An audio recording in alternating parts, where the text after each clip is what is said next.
LJK ஒரு புது கட்சி அப்படின்னாலும் கூட அவங்களாம் வர்றது எங்களுக்கு ஒரு பலம் அப்படின்னு புதுவை முதலமைச்சர் சொல்லியிருக்காரு. நீங்கள் எப்படி அதை பார்க்குறீங்க? இல்லை, கண்டிப்பாங்க. யங்ஸ்டர் ஃபோர்ஸ் வந்து இன்றைக்கி வந்து ஒரு பெரிய மாஸ் ஃபோர்ஸாக இருக்குது.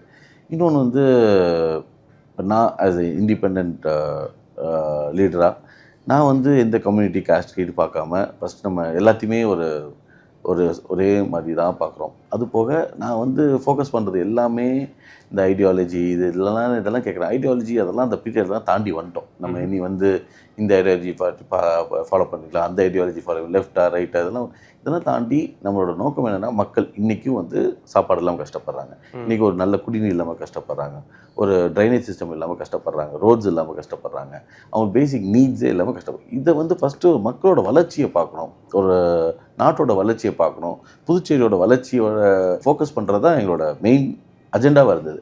So people are easy to connect. இப்போ ஒருத்தவங்க எடுத்தாங்கன்னா ஒரு எக்ஸ்ட்ரீம் ரைட்டிஸ்ட்டாக இருக்கிறாங்க, ஒருத்தவங்க வெறும் தமிழ் மட்டும். இப்போ இங்கெல்லாம் பார்த்தீங்கன்னா தமிழ் மட்டும் நம்ம பேசிட்டு இருந்தோம்னா எப்படி நீங்கள் மற்ற கம்யூனிட்டிலாம் யார் பார்த்துப்பா?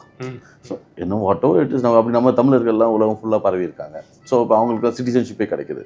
ஸோ அதுக்காக வந்து நம்ம எல்லாத்தையும் பிரித்து பார்க்க முடியுமா? ஸோ நம்ம ஏதோ ஒரு விஷயத்தை எடுத்து நம்ம வந்து அந்த ஐடியாலஜியை ஸ்ப்ரெட் பண்ண முடியாது. இது வந்து இன்றைக்கி இன்க்ளூசிவாக நம்ம வாழ்ந்துட்டுருக்கோம். இந்த இன்க்ளூசிவாக நம்ம இதோடு சேர்ந்து நம்ம எப்படி பெட்டராக ஒரு சொசைட்டியை ஃபார்ம் பண்ணணுங்கிற நோக்கத்தில் தான் நம்ம